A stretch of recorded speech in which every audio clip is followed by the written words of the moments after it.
Hello বন্ধুরা, আজ আমরা দেখব রায়া দ্য লাস্ট ড্রাগন সিনেমার গল্প।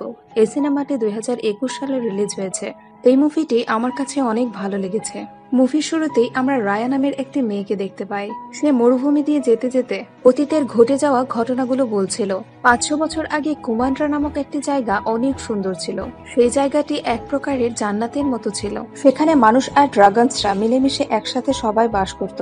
ড্রাগনসরা সেই জায়গাটিতে অর্থাৎ কুমান্ড্রাতে পানি, বৃষ্টি এবং শান্তি নিয়ে এসেছিল। সেখানে পানি, বৃষ্টি এবং শান্তি থাকার কারণে সেখানকার মানুষজন অনেক খুশি ছিল, কারণ মানব সভ্যতার বেঁচে থাকার জন্য যা যা প্রয়োজন সবকিছুই সেখানে ছিল। কিন্তু তাদের খুশি বেশি দিন টেকেনি। সেখানে আক্রমণ করে এক ধরনের এন্টিটি, যার নাম হচ্ছে ডন, আর সেটি এক ধরনের প্লেগ। আর সেই ড্রনটি যেই মানুষদেরকে স্পর্শ করে তারা সকলে পাথরে পরিণত হয়ে যায়। কিন্তু সে সময় সেই বিপদ থেকে উদ্ধার পাওয়ার জন্য ড্রাগনসরা এগিয়ে আসে। তারা নিজেদের জীবন বিসর্জন দিয়ে মানব সভ্যতাকে রক্ষা করার চেষ্টা করে, কিন্তু তারা হেরে যায় আর তারা সকলে পাথরে পরিণত হয়ে যায়।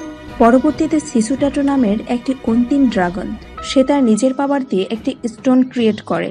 সেই স্টোনটির সাহায্যে ড্রন নামক প্লেগটিকে নিঃশেষ করে দেয়। আর যেই মানুষেরা পাথর হয়ে গিয়েছিল তারা পুনরায় ঠিক হয়ে যায়। কিন্তু মানব সভ্যতাকে বাঁচানোর জন্য যেসব ড্রাগন তার জীবন বিসর্জন দিয়েছিল তারা কিন্তু আর ফিরে আসেনি। তারা পাথর অবস্থাতেই থেকে যায়। আর এভাবেই 500 বছর আগে কুমান্ড্রা নামক সেই স্থানটি শুধুমাত্র ড্রাগনদের কারণেই বেঁচে যায়। কিন্তু বেঁচে যাওয়া সেই মানুষগুলো ড্রাগনসদের কৃতজ্ঞতা প্রকাশ করার বদলে তাদেরকেই মারতে চায়, কারণ তারা মনে করে সেই স্টোনটিতে হয়তো কোনো শক্তিশালী পাওয়ার আছে। এর ফলে আস্তে আস্তে মানুষের মধ্যে লোভ, রাগ বাড়তে থাকে আর তারা নিজেদের মধ্যে আলাদা আলাদাভাবে ভাগ হয়ে যায়। আর এভাবেই কুমান্ড্রা কয়েকটি ছোট ছোট রাজ্যে ভাগ হয়ে যায়। স্থানগুলির নাম হচ্ছে টেইল, ট্যালন, স্প্যান এবং ফ্যাং। আর সেখানকার মানুষগুলো এখনো পর্যন্ত লড়াই করছে সেই স্টোনটি পাওয়ার জন্য। এরই মাঝে 500 বছর কেটে যায় আর সেই স্টোনটি হার্ট নামক একটি জায়গায় রাখা হয়। সেই পাথরটিকে সেখানে যত্ন সহকারে রাখা হয়েছে, কারণ সেই পাথরটি মানব সভ্যতার জন্য একটি আশীর্বাদ। আর সেখানে একটি লোককে দেখানো হয় যার নাম বেঞ্জা। সে আর তার পূর্বপুরুষরা এই পাথরটিকে রক্ষা করে আসছিল এতদিন ধরে। বর্তমানে বেঞ্জা তার মেয়েকে প্রশিক্ষণ দিচ্ছে সেই পাথরটিকে রক্ষা করার জন্য। আর তার মেয়ের নাম হচ্ছে রায়া। গল্পের শুরুতেই যে মেয়েটিকে দেখানো হয়েছে, আর এখানে আমরা দেখতে পাই রায়াকে তার বাবা ট্রেনিং দিচ্ছে, আর রায়া সেই ট্রেনিং এ উত্তীর্ণ হয়ে যায়। আর এটার থেকে প্রমাণ হয়ে যায় রায়া এখন সেই পাথরটিকে প্রোটেক্ট করতে পারবে। রায়া নিজেকে প্রস্তুত করতে শুরু করে, যদি কখনো সেই শত্রুরা স্টোনটিকে চুরি করতে চায় তাহলে সে যেন সেই স্টোনটিকে রক্ষা করতে পারে। কিন্তু বেঞ্জা তাকে বলে, কেউই আমাদের শত্রু নয়। 500 বছর আগের কুমাররা অনেক সুন্দর ছিল। সেই স্টোনটির কারণে আজ আমরা একে অপরের শত্রু হয়ে গিয়েছি। আমাদের আবারও সকলকে ভালোবাসা দিয়ে আবার একত্রিত হতে হবে, তাহলে কুমাররা আবারও জান্নাতের মতোই হবে। তারপর বেঞ্জা সেই 4 স্থানের সকল লোকদেরকে আমন্ত্রিত করে এক জায়গায়, কারণ সে মনে করে যদি তাদের সাথে কথা বলে যদি তারা এক হয়ে যায়, সেখানে রায়ার সাথে আরেকটি মেয়ের বন্ধুত্ব হয় যার নাম হচ্ছে নামারি। নামারির মায়ের নাম হচ্ছে বিরানা। সে ফ্যাং নামক একটি রাজ্যের নেত্রী। সেখানে রায়া আর নিমারির মাঝে আমরা খুব ভালো বন্ধুত্ব দেখতে পাই। আর নামারি রায়াকে একটি পেন্ডেন্ট গিফট করে, আর সেই পেন্ডেন্টটি সেই সিসুটাটো ড্রাগনটির ছিল। এটা দেখে রায়া তাকে বিশ্বাস করে আর তাকে সেই চেম্বারটিতে নিয়ে যায় যেখানে সেই ড্রাগন স্টোনটি রাখা ছিল। কারণ রায়া ছিল অনেক সহজ সরল আর তার মন ছিল অনেক পরিষ্কার। সে জানেই না মানুষদের মনে কি চলে। আর সেখানে নামারি রায়ের সাথে বিশ্বাসঘাতকতা করে। সে সেখান থেকে একটি সিগন্যাল পাঠায় আর সেখানে তার লোকজন সবাই চলে আসে। আর তারা সকলে চলে আসে সেই স্টোনটিকে চুরি করার জন্য। তখন সেখানে রায়ার পিতা বেঞ্জা চলে আসে। রায়া আর তার বাবা মিলে সেই স্টোনটিকে প্রোটেক্ট করার চেষ্টা করছে। দেখতে দেখতে বাকি সকল স্থানের লোকেরা সেখানে চলে আসে। সকলে ড্রাগন স্টোনটি দেখে নেয়, কিন্তু হঠাৎই কেউ একজন বেঞ্জাকে আঘাত করে আর সেটি গিয়ে তার পায়ে লাগে। তারা সকলে সেই স্টোনটিকে নিয়ে কাড়াকাড়ি করতে থাকে, যার ফলে সেই স্টোনটি মাটিতে পড়ে টুকরো টুকরো হয়ে যায়। স্টোনটি ভেঙে যাওয়ার ফলে ড্রন আবারও জেগে ওঠে, আর যে মানুষই তার সামনে পড়ে যায় তাকে সে পাথরে পরিণত করে দেয়। তখনই বেঞ্জা স্টোনের একটি অংশ ড্রনের সামনে তুলে ধরে। সেই স্টোনটি দেখার ফলে ড্রন তার থেকে দূরে চলে যায়। এটা দেখে সেখানে থাকা সবাই বুঝে ফেলে সেই স্টোনটি ভেঙে গেলেও সেটাতে এখনো শক্তি আছে। আর তারা প্রত্যেকে একটি করে স্টোনের টুকরো তুলে নিয়ে চলে যায়। এদিকে বেঞ্জা ও রায়াকে নিয়ে সেখান থেকে পালিয়ে যেতে শুরু করে। সে কিছু দূর গিয়ে আর হাঁটতে পারে না, কারণ তার পায়ে আঘাত লেগেছে। আর তখনই বেঞ্জা দেখতে পায় ড্রনটি পানির কাছে যেতে পারছে না, অর্থাৎ ড্রনটি পানিকে দেখে ভয় পাচ্ছে। তখন সে রায়াকে স্টোনটি দিয়ে বলে, আমি জানি তুমিই পারবে আবারও সবকিছু ঠিক করতে, তুমি কখনোই হার মানবে না। এ কথা বলার পরেই সে রায়াকে নদীতে ফেলে দেয়, আর সাথে সাথে ড্রন এসে বেঞ্জাকে পাথরে পরিণত করে দেয়। এরপর 6 বছর কেটে গিয়েছে। সেখানকার বেশিরভাগই মানুষ এখন পাথরে পরিণত হয়ে গিয়েছে। এখানে আবারও রায়াকে দেখানো হয় রায়া এখন অনেক বড় হয়ে গিয়েছে। সে তার বাবার কথায় সেই স্টোনটিকে রক্ষা করছিল। আর রায়া যাচ্ছে একটি জায়গায়, সেই জায়গাটার নাম হচ্ছে টেল। আর এখানে রায়ার ছোটবেলার বন্ধু টুকটুকো ছিল, আর সে এখন অনেক বড় হয়ে গিয়েছে। আর রায়া এখন চায় সেই ভেঙে যাওয়া স্টোনটির টুকরোগুলো একসাথে করতে, কারণ নামিরা তার সাথে গল্প করেছিল সিসুটাটু নামের সেই ড্রাগনটি কোনো একটি নদীতে ঘুমিয়ে আছে, আর তার একমাত্র উদ্দেশ্য তার বাবাকে ফিরিয়ে নিয়ে আসা। এরপর রায়া তার জার্নি শুরু করে, আর সে টেল নামের একটি জায়গায় পৌঁছায় যেখানে নদী শেষ হয়ে গিয়েছে। সেখানে সে একটি ভাঙা জাহাজ দেখতে পায়, আর সে সেই জাহাজটির ভেতরে প্রবেশ করে দেখতে পায়। আর এরপরে তার সাথে অদ্ভুত কিছু ঘটনা ঘটতে থাকে, আর সেখান থেকে একটি ড্রাগন বেরিয়ে আসে। আর এটাই সেই ড্রাগনটি যার নাম সিসুটাটু। আর সেই ড্রাগনটি রায়ের সাথে কথাও বলছিল। এটা দেখে রায়া পুরোপুরি অবাক হয়ে যায়। এবার রায়া তাকে স্টোনের টুকরোটি দেখায়। সিসু সেটি দেখে অবাক হয়ে যায়, কারণ এই স্টোনটিকে তারা ভেঙে ফেলেছিল। তখন রায়া তাকে বলে, তুমি এই স্টোনটিকে বানিয়েছিলে, তুমি আবারও এই স্টোনটি বানিয়ে সবকিছু ঠিক করে দাও। তখন সিসুটাটু তাকে বলে, এই স্টোনটি আমি বানাইনি, আমার ভাই বোনেরা জাদু দিয়ে এই স্টোনটি বানিয়েছিল। আর যখনই সে সেই স্টোনটিকে তার হাতে নেয়, গ্লো করতে শুরু করে। আর তখন সে বলে তার প্রতিটা ভাই বোন আলাদা আলাদা ম্যাজিকের অধিকারী ছিল। এরপর ড্রাগনস রায়াকে বলে, যদি সে সেই স্টোনটির সবকটা অংশ খুঁজে বের করতে পারে, তাহলে সে আবারও সেই স্টোনটি ঠিক করতে পারবে, আর আবারও সবকিছু ঠিকঠাক হয়ে যাবে। কিন্তু এই স্টোনটির আরো 4টি অংশ বাকি 4 স্থানের লোকের কাছে ছিল। এরপর রায়া আবারও বেরিয়ে পড়ে সেই স্টোনের টুকরোগুলি খোঁজার জন্য। প্রথমে তারা টেল নামের স্থানটিতে পৌঁছায়। সেখানে একটি গুহার মধ্যে স্টোনটি রাখা ছিল। সেই গুহার মধ্যে অনেকগুলো ট্র্যাপ করে রাখা ছিল, আর রায়া সেই সব ট্র্যাপগুলি পার করে সে সেই স্টোনটি নিয়ে নেয়। এরপর রায়া শিশুর কাছে গিয়ে সেই স্টোনটি তাকে দিলে শিশু সেই স্টোনটির ম্যাজিকের দ্বারা তার নিজের রূপ পরিবর্তন করে, আর একটি সুন্দর মেয়েতে পরিণত হয়। আর একটি মেয়ের রূপ পেয়ে শিশু অনেক খুশি হয়ে যায়, কিন্তু শিশু খুব এক্সাইটেড ছিল পরের স্টোনগুলোকে খোঁজার জন্য। তখন রায়া তাকে বলে, এখানের এই স্টোনটি সে খুব সহজেই নিয়ে নিতে পেরেছে, কিন্তু পরের স্টোনটি নিতে হয়তো আরো অনেক কিছু পার করতে হবে। ঠিক সে সময়ে নামারি সেখানে চলে আসে, যে ছোটবেলায় রায়াকে ধোকা দিয়েছিল, আর তার সাথে তার এলাকার আর্মিরাও চলে আসে। নামারি রায়াকে খুঁজছিল, কারণ রায়া ফ্র্যাঙ্ক থেকে সেই স্টোনটি চুরি করেছিল। নামারি তার সেনাদেরকে রায়ের উপর অ্যাটাক করতে বলে, কিন্তু রায়া তার বুদ্ধি খাটিয়ে শিশুকে নিয়ে সেখান থেকে পালিয়ে যায়। গুহা থেকে বেরিয়ে তারা টুকটুকির পিঠে চড়ে একটি নদীর কাছে গিয়ে পৌঁছায়। সেখানে তারা একটি নৌকা দেখতে পেয়ে সেখানে উঠে যায়, আর সেই নৌকাটির ক্যাপ্টেন একটি ছোট বাচ্চা ছিল যার নাম বোন। রায়া বোনকে বলে তাদেরকে সেখান থেকে নিয়ে যেতে। এরপর তারা দেখে বোটটি খুবই ধীরে চলছিল, আর নামারি তাদের কাছে চলে আসছিল। শিশুটাটু যেহেতু পানির ড্রাগন ছিল, তাই সে পানিতে লাফ দেয়। পানিতে নামার পর সে আবার ড্রাগনে পরিণত হয়, আর সে পানি নিচে থেকে বোটে ধাক্কা দেয়। এর ফলে বোটটি অনেক স্পিডে চলতে থাকে, আর তারা সেখান থেকে বেরিয়ে যায়। বন সেই বোটে তাদের জন্য খাবারের ব্যবস্থা করে। তখন রায়া শিশুকে বলে, এটা খাবে না, কারণ কারোর উপরই বিশ্বাস করতে নেই। কিন্তু শিশু তার কথা শোনে না, আর সেই খাবারগুলো খেয়ে নেয়।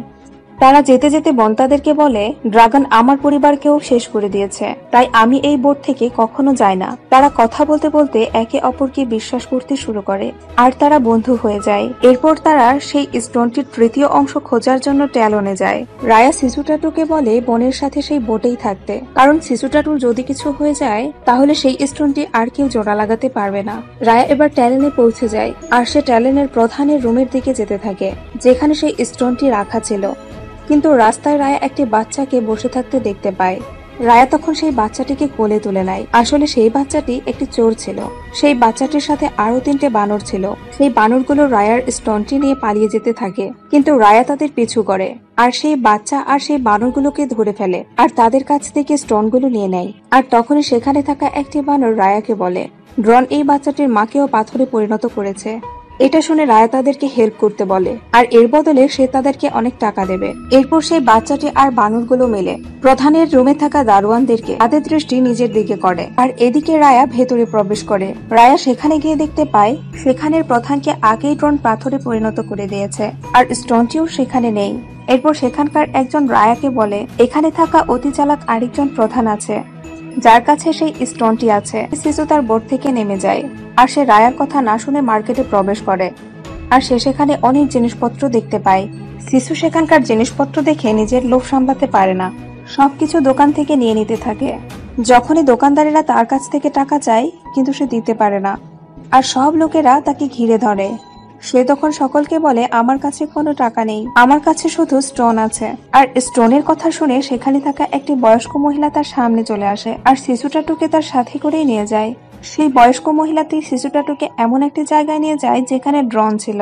আর তখন আমরা জানতে পারি সেই বয়স্ক মহিলাটির কাছেও একটি স্টোন আছে। তখন সে শিশুকে বলে, বাকি স্টোনগুলো আমাকে দিয়ে দাও। আর ঠিক সেই সময় রায়া টুকটুককে নিয়ে সেখানে চলে যায় আর ওই বয়স্ক মহিলাটির কাছ থেকে স্টোনটি চুরি করে নিয়ে শিশুকে দিয়ে দেয়। শিশু স্টোনটি হাতে নেওয়ার সাথে সাথে চারিদিকে ধোঁয়া দিয়ে ছেয়ে যায়। এরপর তারা লাফ দিয়ে আবার বোটে চলে আসে আর তাদের সাথে সেই ছোট বাচ্চা আর বানরগুলোও যাচ্ছিল। অন্যদিকে নামারি তার মায়ের সাথে আলোচনা করছিল যে রায়া সেই স্টোনগুলো একত্র করছিল আর তার মায়ের কাছ থেকে সেই রয়্যাল আর্মিগুলোকে চায়, কারণ সে জানে রায়া এখন কোথায় কোথায় যাবে। তাই সে পুরো প্রোটেকশন নিয়ে তার সাথে লড়তে চায়। অন্যদিকে রায়া স্পাইনে পৌঁছে যায়, কিন্তু শিশুর ভুলের কারণে সেখানকার একজন সৈন্য তাদেরকে আটক করে নেয়। সৈন্যটির নাম টং। এদিকে টুকটুক, সেই বাচ্চা আর বানরগুলো তারা সবাই মিলে তাদেরকে বাঁচিয়ে নেয়। অন্যদিকে নামারিও তার সৈন্যদেরকে নিয়ে সেখানে চলে আসে। রায়া শিশুটাটুকে সেই স্টোনগুলি দেয় আর তাকে বলে সেখান থেকে চলে যেতে। এবার রায়া আর নামারি ফাইট করতে শুরু করে, কিন্তু শিশু রায়াকে ফাইট করতে দেখে তার অনেক খারাপ লাগে। সে তখন রায়াকে সাহায্য করার জন্য ড্রাগনের রূপ নেয় আর সে তার ম্যাজিক দিয়ে চারিদিকে ধোঁয়া সৃষ্টি করে দেয়। সেখানে থাকা সবাই শিশুটাটুকে দেখে অবাক হয়ে যায়। নামারিও শিশুটাটুকে দেখে ভীষণ অবাক হয়ে যায়। এরপর তারা আবারও সেই বোটে চলে যায় আর সেই সৈন্যটি তাদেরকে আটক করেছিল সে তখন শিশুটাটুকে সেই স্টোনগুলি দিয়ে দেয় যেন সে সবকিছু আবারও ঠিক করতে পারে।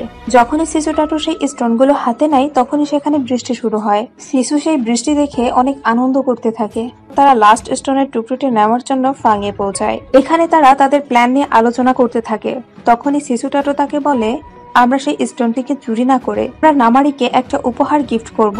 আমরা নামারির সাথে এমন ভাবে বন্ধুত্ব করব যেন সে সেই স্টোনটি আমাদের হাতে তুলে দেয়। কিন্তু রায়া এই প্ল্যানটি শুনে রাজি হয় না, কারণ সে ছোটবেলায় নামারির উপর বিশ্বাস করে ভুল করেছিল। তাই সে আবারও সেই ভুল করতে চায় না। এরপর শিশুটাটু রায়াকে নিয়ে সেই জায়গায় চলে যায় যেখানে তার ভাই বোনেরা মূর্তি হয়ে আছে আর সে তাদেরকে জানায় কিভাবে তার ভাই বোনরা সবাই মিলে তাদের পাওয়ার দিয়ে সেই স্টোনটি তৈরি করেছিল আর তারা সবাই মিলে শিশুটাটুকে বিশ্বাস করে সেই স্টোনটি দিয়েছিল। আর এই বিশ্বাসের জন্যই শিশুটাটু ড্রোনকে হারাতে পেরেছিল। তখন সে রায়াকে বলে, তোমার নামারিকে বিশ্বাস করা উচিত। এরপর রায়া শিশুর কথা মেনে নেয়। এরপর তারা সকলে মিলে আবারও প্ল্যান তৈরি করে। তারা সেই বাচ্চা আর বানরগুলোকে দিয়ে নামারির কাছে একটি চিঠি আর সেই পেন্ডেন্টটি পাঠায়। আর এই পেন্ডেন্টটি সেই পেন্ডেন্ট যেটা ছোটবেলায় নামারি রায়াকে দিয়েছিল।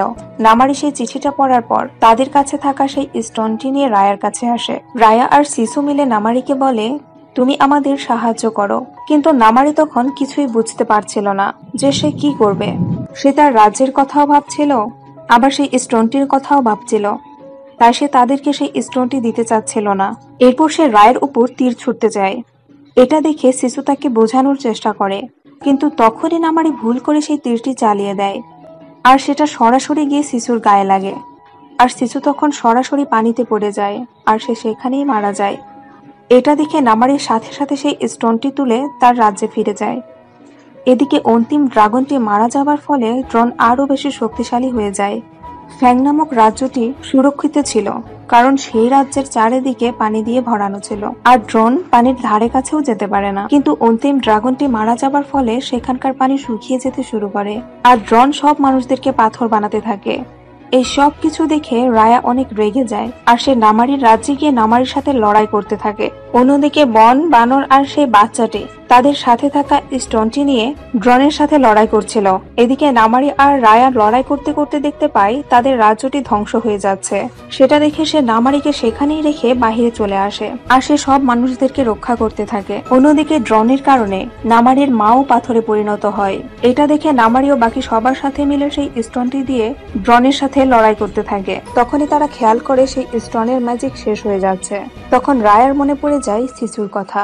শিশুটাটুর ভাই বোনেরা কিভাবে শিশুটাটুকে বিশ্বাস করেছিল।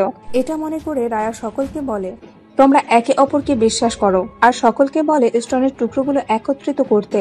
কিন্তু আর সবাই রায়ার কথা মানতে চাচ্ছিল না। এজন্য রায়াই প্রথমে তার স্টোনটি নামারিকে দেয় আর সেই ড্রোনটির সাথে সাথে রায়াকে পাথরে পরিণত করে দেয়। এটা দেখার পর সেখানে থাকা সকলে ভীষণ দুঃখী হয়ে পড়ে আর তারা বুঝতে পারে রায়া ঠিক বলেছিল। তাই তারা সকলে নামারির হাতে সেই স্টোনগুলো দিয়ে দেয় আর স্টোন দিয়ে দেওয়ার সাথে সাথে তারাও পাথরে পরিণত হয়ে যায়। আর এটা দেখে নামারি ভীষণ দুঃখী হয়ে পড়ে আর সেই স্টোনের টুকরোগুলিকে একসাথে করে দেয়। এরপর ডন তাকেও পাথরে পরিণত করে। স্টোনটি জুড়ে দেওয়ার পর কিছুক্ষণ পর সেই স্টোনটি থেকে অনেক গ্লো করতে শুরু করে আর সেই স্টোনের আলো সেখানকার পুরো এলাকা ছেয়ে যায় আর সেই আলো ড্রোনকেও শেষ করে দেয়। এরপরে সেখানে বৃষ্টি শুরু হয়ে যায় আর সেই বৃষ্টির পানি তাদের গায়ে পড়ার সাথে সাথে তারা আবারও মানুষে পরিণত হয়। নদীগুলো আবারও পানিতে পরিপূর্ণ হয়ে যায় আর এর ফলে ড্রাগনরাও আবার পুনরায় জীবিত হয়ে যায় আর সকল ড্রাগনরা সেই নদীর কাছে চলে আসে যেখানে শিশু মারা গিয়েছিল। এরপর সেই সকল ড্রাগনসরা মিলে সেখানে নাচ গান করতে শুরু করে। এরপর আস্তে আস্তে শিশুটাও জীবিত হতে শুরু করে আর সে পুরোপুরি জীবিত হয়ে যাওয়ার পর সে আবারও সকলের সাথে দেখা করে আর তারা একে অপরকে দেখে অনেক খুশি হয়ে যায়। মুভির শেষে সকলে তাদের পরিবারকে আবারও ফিরে পায়। টম নিজের পরিবারকে ফিরে পায়, নয় তার মাকে ফিরে পায়, বোনও নিজের মা বাবাকে ফিরে পায়। এরপর সব শেষে রায়া তার বাবার কাছে পৌঁছায়। এরপর সে তার বাবাকে শিশু টাটুর সাথে পরিচয় করিয়ে দেয়। এরপর শিশু টাটু বেঞ্জাকে বলে সে তার সাথে তার অনেকগুলো বন্ধুকে নিয়ে এসেছে আর সেখানে সব রাজ্যের লোকেরা বেঞ্জার কাছে আসে। সকলে আবার একসাথে বসবাস করা শুরু করে। এর ফলে কুমানরা আবারও জান্নাতে পরিণত হয় আর বেঞ্জার স্বপ্ন পূরণ হয়। আর এখানেই মুভিটি শেষ হয়ে যায়। আমাদের ভিডিওগুলি যদি আপনাদের কাছে একটু ভালো লাগে তাহলে অবশ্যই আমাদের চ্যানেলটিকে সাবস্ক্রাইব করে আমাদের সাথেই থাকুন।